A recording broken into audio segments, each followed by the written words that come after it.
Pour comprendre à quoi servent les sciences de l'éducation, je propose d'utiliser le modèle centre-périphérie. J'appelle les sciences du centre, les sciences exactes ou les sciences de la nature, dont les caractéristiques sont pour moi un mode de scientificité bien établi, une reconnaissance forte des enjeux de cette discipline et une légitimité scientifique bien établie.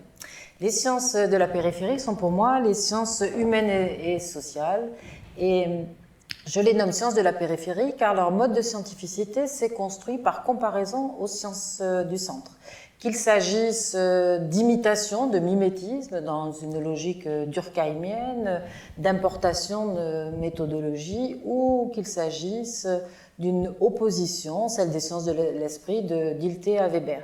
Mais sciences de l'esprit comme sciences imitative, si je puis dire, partagent le même prémisse, cette comparaison avec les sciences du centre.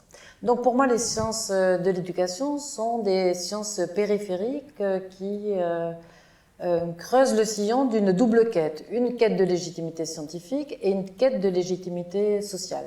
Quête de légitimité scientifique, c'est le fait qu'elles sont arrivées très tardivement dans le champ scientifique, qu'elles ont une histoire institutionnelle heurtée, que leur domaine est multiréférentiel. Alors ce pourrait être un avantage dans la logique d'Ardoino ou de Morin, mais dans le champ scientifique, la transversalité disciplinaire n'est pas toujours un atout.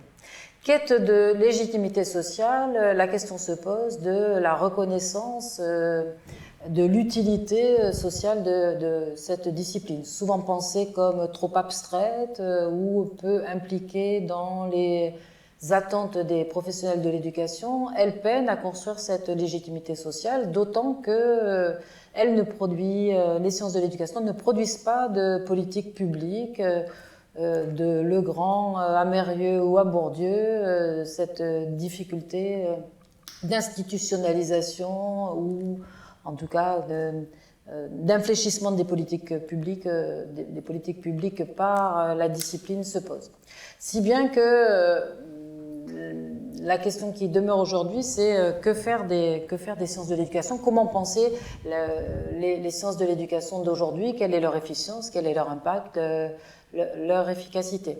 L'idée que je propose, c'est de tenter de bâtir un cercle d'intéressement dans la logique de la tour, cercle d'intéressement qui permettrait aux professionnels et aux chercheurs de travailler ensemble pour partager les savoirs autrement. C'est ce que fait le laboratoire Bonheur par ses ingénieries du bonheur, laboratoire qui a pour objet, a pour visée de co-construire avec les professionnels, à l'aide des savoirs de la recherche, des dispositifs expérimentaux qui sont investigués par la recherche.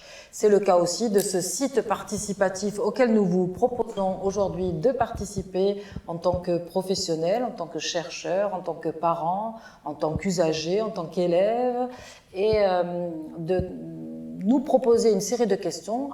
Quelles sont les questions auxquelles vous voudriez que la recherche réponde, ou en tout cas sur lesquelles vous voudriez que la recherche se penche, de manière à ce que nous puissions ensemble penser cette question majeure pour les sciences de l'éducation, à quoi servent-elles? C'est l'objet de cet ouvrage commun qui a été coécrit par tout un ensemble de chercheurs parmi les plus reconnus de cette discipline d'aujourd'hui.